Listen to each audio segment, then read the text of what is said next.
Bismillahirrahmanirrahim. Assalamualaikum warahmatullahi wabarakatuh. Alhamdulillahi rabbil alamin. Nahmaduhu wa nasta'inuhu wa nastaghfiruh wa na'udzu billahi min syururi anfusina wa min sayyiati a'malina. Allahumma salli ala Muhammad wa ala alihi wa ashabihi wa man tabi'ahu bi ihsan ila yaumiddin, amma ba'du. Alhamdulillah, pada pagi hari ini kita akan melanjutkan tadabbur surat Al-Fatihah, yaitu melanjutkan tadabbur ayat pertama, yaitu Bismillahirrahmanirrahim. Yang hari ini kita akan kupas kata Ar-Rahman Ar-Rahim. Ar-Rahman yang maha pengasih, Ar-Rahim lagi maha penyayang.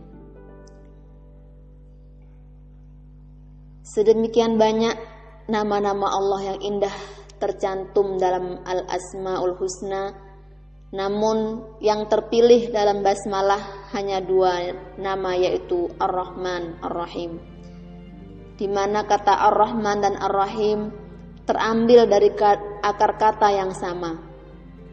Dengan kedua sifat ini, Allah ingin meyakinkan bahwa kasih sayangnya sungguh besar.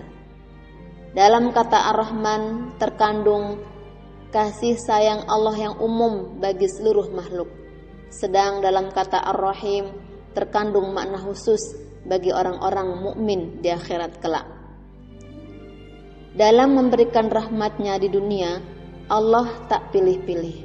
Semua makhluk menerima kasih sayangnya, tetapi di akhirat khusus bagi orang-orang mukmin saja.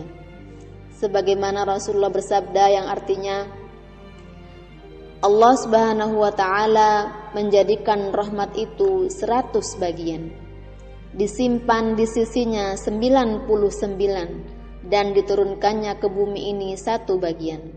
1 bagian inilah yang dibagi kepada seluruh makhluk, yang tercermin antara lain pada seekor binatang yang mengangkat kakinya dari anaknya, terdorong oleh rahmat kasih sayang, khawatir jangan sampai menyakitinya. Hadis riwayat Muslim.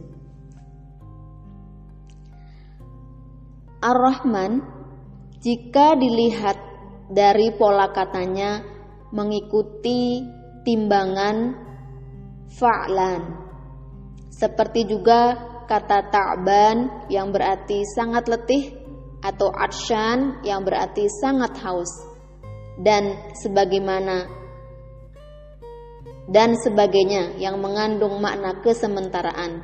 Berbeda dengan pola kata Rahim, Karim, dan Azim yang memberi makna kelanggengan.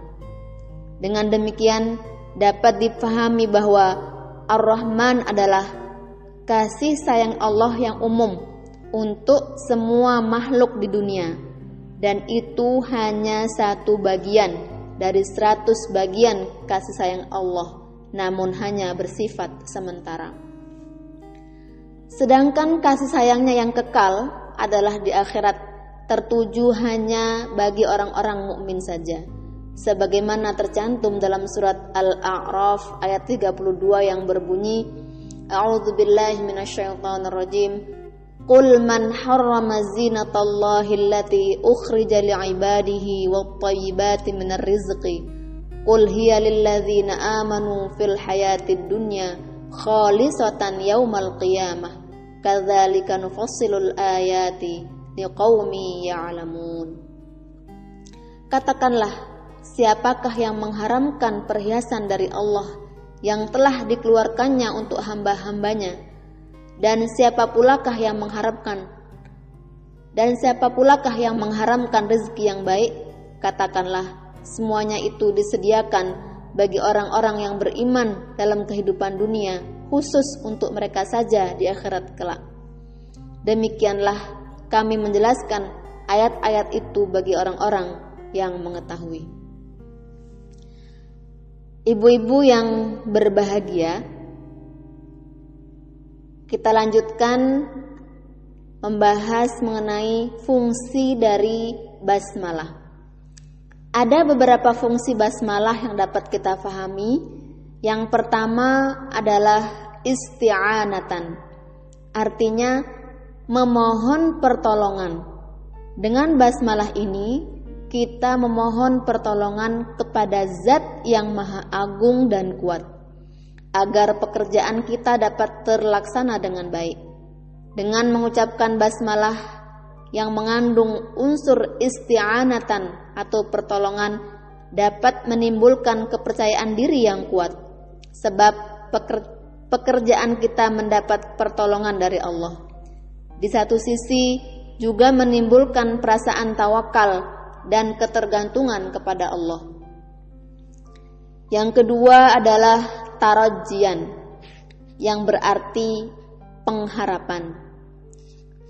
Dengan basmalah kita mengharap agar amal kita tersebut diterima oleh Allah sebagai suatu ibadah yang akan menambah poin-poin amal soleh kita di akhirat, sebagaimana tercantum dalam surat Az-Zalzalah ayat 7 yang berbunyi, A'udzubillahi minasyaitonirrajim, faman ya'mal mithqala dzarratin khairan yarahu. Maka barang siapa yang mengerjakan seberat biji zarah kebaikan, maka ia akan melihatnya. Fungsi basmalah yang ketiga adalah tabarrukan, yang berarti mohon berkah.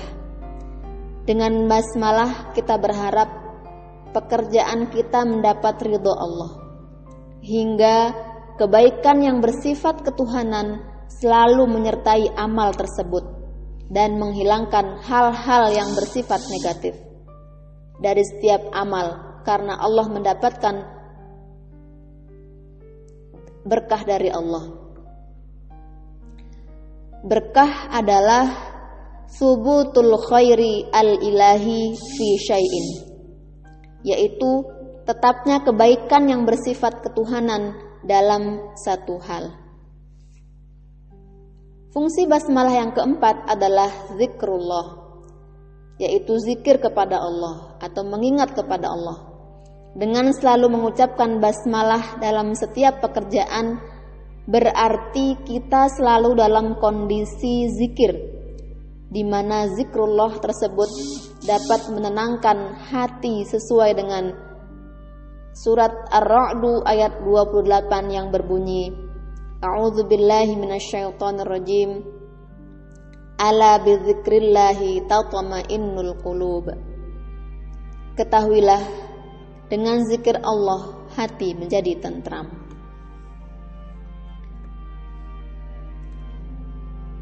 Allah memerintahkan kepada kita untuk selalu menyebutnya, untuk selalu berzikir kepadanya.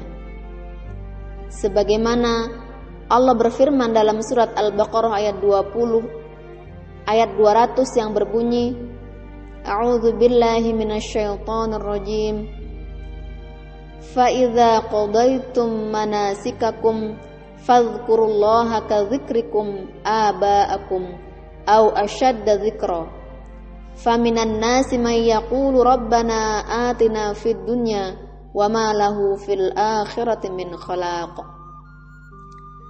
Yang artinya, apabila kamu telah menyelesaikan ibadah hajimu, maka berzikirlah dengan menyebut Allah, sebagaimana kamu menyebut-nyebut membangga-banggakan nenek moyangmu, atau bahkan berzikirlah lebih banyak dari itu.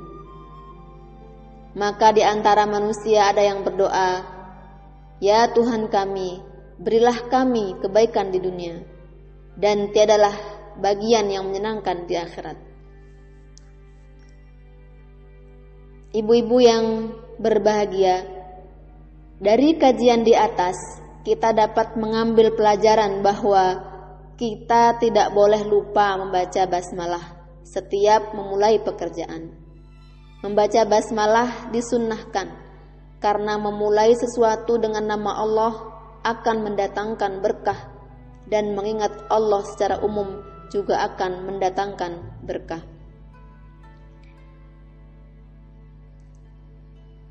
Diriwayatkan oleh Imam Ahmad An-Nawawi dan Ibnu Mardawai, Rasul bersabda, "Athuran Nabi sallallahu alaihi wasallam faqultu." Nabi sallallahu alaihi wasallam tersandung, lalu aku berkata.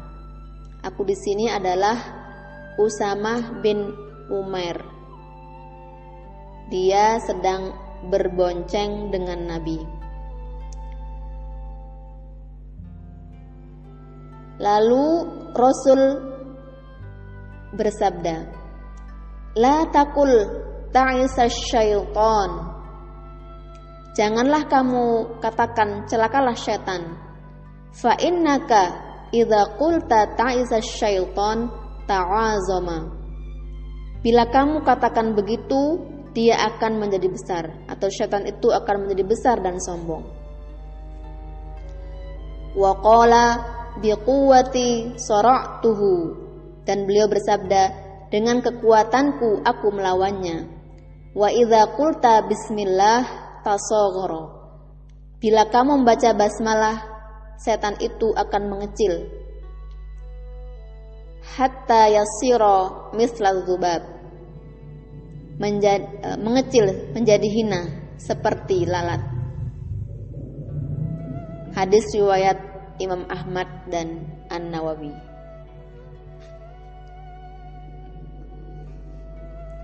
Ibu-ibu yang berbahagia, selanjutnya kita akan membahas mengenai pendapat mengenai basmalah yang terdapat dalam Al-Quran. Ada beberapa pendapat yang berkaitan dengan basmalah, yaitu 1. Kaum muslimin sepakat bahwa basmalah adalah bagian dari Al-Quran dan merupakan bagian dari surat An-Naml ayat 30 yang berbunyi, A'udzubillahi minasyaitonirrajim, innahu min Sulaiman wa innahu bismillahirrahmanirrahim. Sesungguhnya surat itu dari Sulaiman dan sesungguhnya isinya adalah bismillah dengan menyebut nama Allah Ar-Rahman yang Maha Pemurah, Ar-Rahim lagi Maha Penyayang.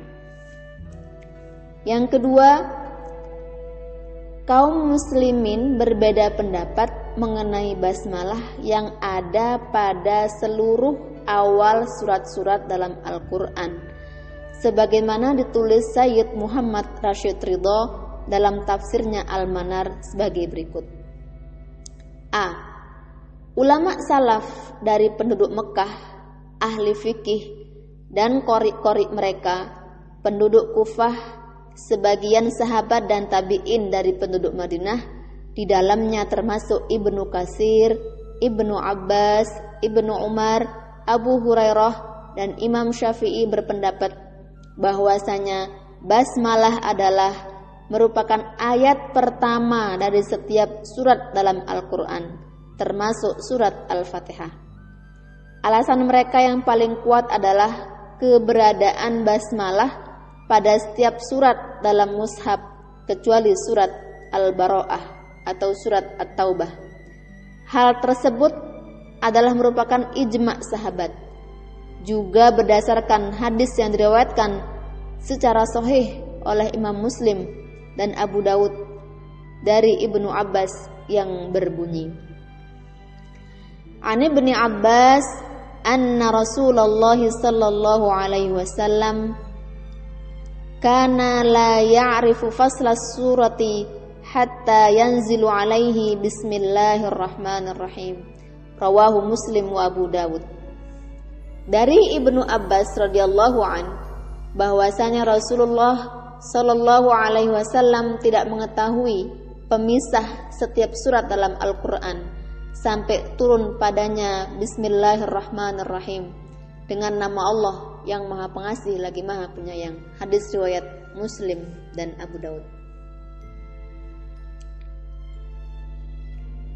Ibu-ibu yang berbahagia, mengenai bacaan basmalah dalam surat Al-Fatihah, mereka mendasarkan pendapat mereka kepada hadis Rasulullah yang berbunyi sebagai berikut. wa rawad Daruqutni fi hadisi Abi Hurairah qala Rasulullah sallallahu alaihi wasallam idza qara'tum alhamdulillah ay surat alhamdulillah faqra'u bismillahirrahmanirrahim fa innaha ummul Qur'an was sab'ul mathani wa bismillahirrahmanirrahim ihda ayatiha. Dan telah meriwayatkannya Ad-Daruqutni dari hadis Abu Hurairah, ia berkata, Rasulullah SAW bersabda, apabila kalian membaca Alhamdulillah atau surat Al-Fatihah, maka bacalah Bismillahirrahmanirrahim. Maka sesungguhnya ia merupakan induk Al-Quran dan As-Sab'ul Mathani, dan Bismillahirrahmanirrahim adalah salah satu ayatnya. Yang B, ulama Madinah, perwakilannya Imam Malik, ulama Syam Al-Auza'i, para qori Basrah Abu Ammar dan Ya'qub berpendapat bahwa basmalah adalah ayat tersendiri yang diturunkan untuk menjelaskan permulaan surat dan pemisah antara surat-surat tersebut. Yang ke C, Hamzah, seorang qori dari Kufah, dan Imam Ahmad berpendapat bahwa basmalah merupakan ayat dari surat Al-Fatihah, tapi bukan dari surat-surat yang lain. Terdapat dalam tafsir Quran Al-Karim Al-Manar Juz 1 karangan Sayyid Muhammad Rashid Ridho. Ibu-ibu yang berbahagia, dari paparan di atas dapat kita simpulkan bahwa dengan membaca basmalah diharapkan amal orang tersebut akan ikhlas semata karena Allah, yang akan menyebabkan amal tersebut sampai atau wusul kepada Allah dan terhitung sebagai simpanan kebaikan yang akan ditemuinya kelak. Dan dengan ucapan basmalah yang menghiasi jiwa, diharapkan sifat-sifat Rahman dan Rahim Allah bersemayam terus dalam kalbu dan menghiasi langkah-langkah amal solehnya, hingga tiada lagi benci, dendam, iri, kesombongan, dan kemunafikan, karena ia lahir dari kata-kata suci yang bertahta di hati yang suci. Sampai sini yang dapat kami sampaikan. Kami mohon maaf apabila terdapat banyak kesalahan.